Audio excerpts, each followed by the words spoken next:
गीता जयंती हर साल मार्गशीर्ष शुक्ल पक्ष की एकादशी तिथि के दिन मनाई जाती है और इस साल ये दिन 3 दिसंबर को पड़ रहा है। मान्यता के अनुसार जब कृष्ण ने अर्जुन को गीता का उपदेश दिया था तब मोक्षदा एकादशी थी। दोस्तों, वैसे तो गीता हर किसी को हर दिन पढ़नी चाहिए, लेकिन ऐसा न हो तो गीता जयंती के दिन पर गीता का पाठ जरूर करना चाहिए और साथ में मोक्षदा एकादशी का व्रत भी जरूर रखना चाहिए। तो चलिए आपको बताते हैं इस दिन पर गीता में बताई गई कुछ रोचक बातें जो आज के समय में भी बेहद जरूरी हैं। श्रीमद् भगवद गीता एक महान ग्रंथ है। गीता ग्रंथ सिर्फ लाल कपड़े में बांधकर घर में रखने के लिए नहीं है, बल्कि उसे पढ़कर उसके संदेशों को ग्रहण करने के लिए है। भागवत गीता के चिंतन से अज्ञानता दूर होती है और मनुष्य का मन आत्मज्ञान की ओर अग्रसर होता है। इसे पढ़ने और सुनने से जीवन को एक नई प्रेरणा मिलती है। तो वहीं इस दिन श्रीमद् भागवत गीता भगवान श्री कृष्ण और महर्षि वेदव्यास का विधि पूर्वक पूजन करके गीता जयंती उत्सव मनाया जाता है। श्रीमद् भगवत गीता में ऐसी अनेक बातें हैं जिन्हें कोई व्यक्ति अपने जीवन में अपनाकर सफलता की ओर बढ़ सकता है।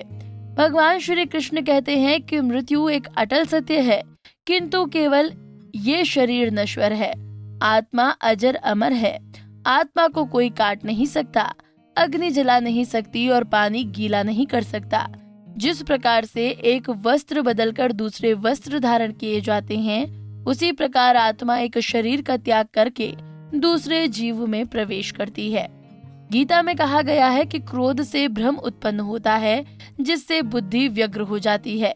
भ्रमित मनुष्य अपने मार्ग से भटक जाता है, तब सारे तर्कों का नाश हो जाता है, जिसके कारण मनुष्य का पतन हो जाता है। इसलिए हमें अपने क्रोध पर नियंत्रण रखना चाहिए। गीता में भगवान श्री कृष्ण ने कहा है कि मनुष्य को उसके द्वारा किए गए कर्मों के अनुसार ही फल प्राप्त होता है। इसलिए मनुष्य को सदैव सत्कर्म करने चाहिए। गीता में कही गई इन बातों को प्रत्येक व्यक्ति को अपने जीवन में मानना चाहिए।